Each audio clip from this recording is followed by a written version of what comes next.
Section के लिखने के बगल में कुछ संख्या दे करके या नंबरिंग करके जब हम बात लिखते हैं तो यहां ये सब सेक्शन कहलाता है, जबकि नीचे हम लिखते हैं लाइन लिखने के बाद तो ये क्लाउज कहलाता है। सब clause A of clause 1A of section 2 of income tax act 1961।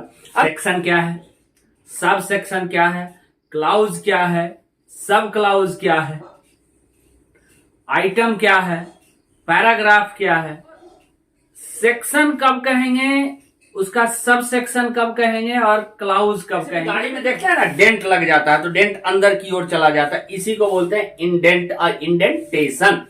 नमस्कार दोस्तों, जय हिंद जय भारत। आज आपके बीच एक ये देखिए, ये है इनकम टैक्स एक्ट। तो इनकम टैक्स एक्ट जब आप पढ़ते हैं तो थोड़ा सा बारीकियों पे, उसके बारीकियों को थोड़ा सा जो होता है कि कैसे हम अंतर कर सकें। सेक्शन क्या है, सब सेक्शन क्या है, क्लाउज क्या है, सब क्लाउज क्या है, आइटम क्या है, पैराग्राफ क्या है, तो इन बातों को सीखेंगे। और सेक्शन कब कहेंगे, उसका सब सेक्शन कब कहेंगे और क्लाउज कब कहेंगे। तो देखिए होता परेशानी कहां है, सेक्शन तो क्लियर हो जाता है लेकिन सब सेक्शन और क्लाउज कब हम सब सेक्शन कहेंगे और कब हम उसको क्लाउज कहेंगे। जनरली दोनों जो होते हैं वो बड़ा बारीकी अंतर होता है और वो लिखने के ढंग पे जब एक्ट आप देखेंगे तो उसमें लिखा कैसे जाता है ये अंतर होता है, उस अंतर को हम समझाते हैं। तो देखिए सेक्शन है, सब सेक्शन है, क्लाउज है, सब क्लाउज है, पैराग्राफ है, आइटम है। अब देखिए जो सेक्शन होता है ना, सेक्शन एक संख्या दिया हुआ होता है और सेक्शन की जो संख्या होता है उसके जस्ट बगल में फिर से एक संख्या दिया हुआ होगा, उसको हम कहेंगे सब सेक्शन। तो सेक्शन और सेक्शन के बगल में कुछ लिखा हुआ है तो सब सेक्शन।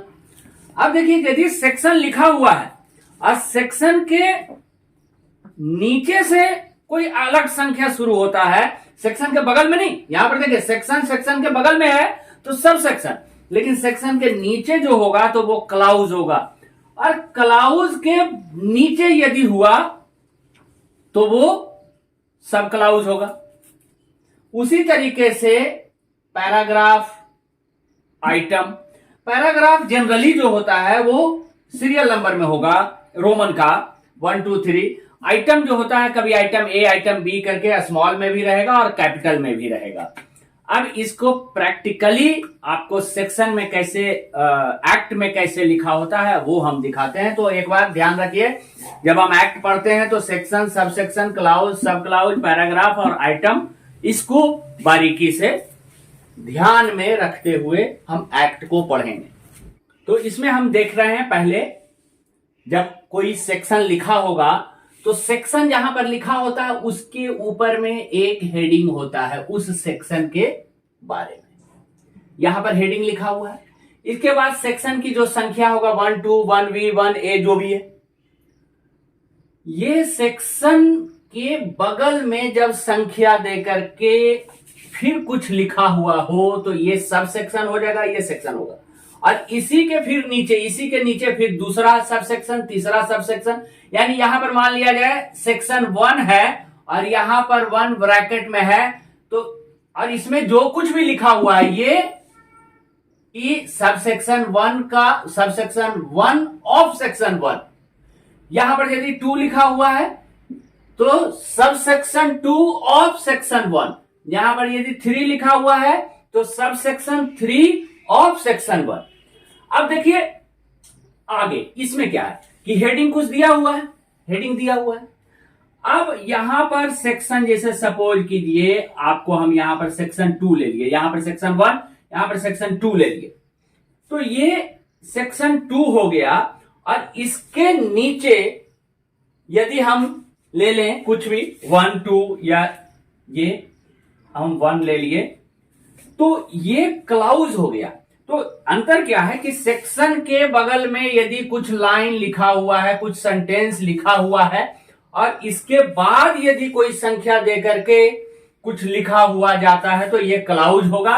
लेकिन जब इसके सेक्शन के लिखने के बगल में कुछ संख्या देकर के या नंबरिंग करके जब हम बात लिखते हैं तो यहां ये सब सेक्शन कहलाता है, जबकि नीचे हम लिखते हैं लाइन लिखने के बाद तो ये क्लाउज कहलाता है। क्लियर हो गया? अब आगे रिटर्न में एक्चुअल में देखते हैं।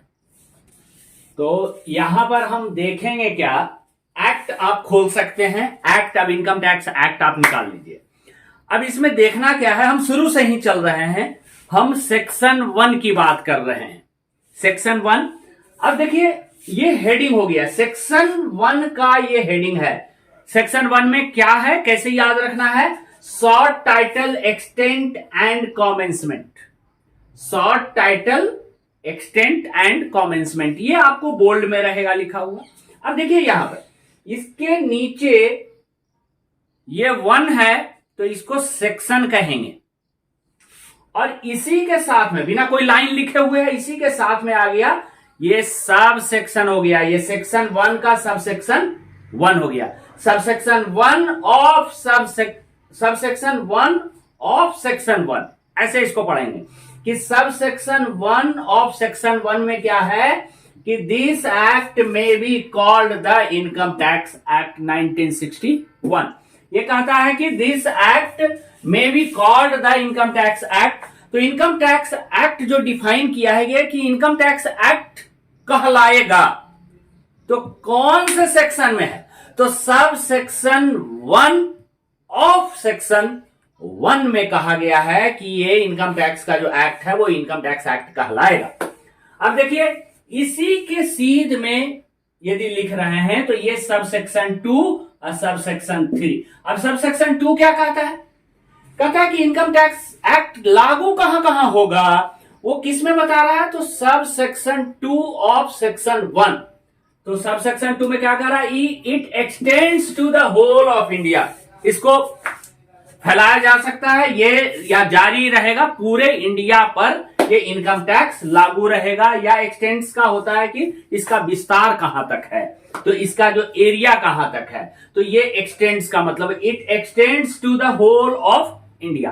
तो ये देखिए अंतर, ये क्लियर हुआ। अब देखिए डेफिनेशन आ गया दूसरे में, सेक्शन 2 में डेफिनेशन। अब बारीकी अंतर देखना है, यहां पर जब हम शॉर्ट टाइटल वाले में देख रहे थे सेक्शन 1, तो इसके बाद में कुछ नहीं लिखा हुआ, लेकिन यहां पर देखिए डेफिनेशन में हम 2 में जा रहे हैं तो यहां पर एक लाइन पूरा लिखा हुआ है कि in this act unless the context otherwise required, यदि कुछ जरूरत अदरवाइज कोई रिक्वायर नहीं रहेगा तब तक, ये कह रहा है in this act unless the context otherwise required.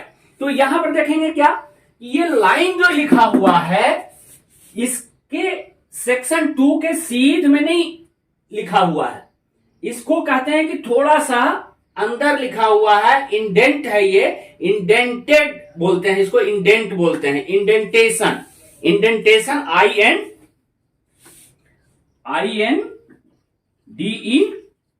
INDENT, indent, ये ऐसे है।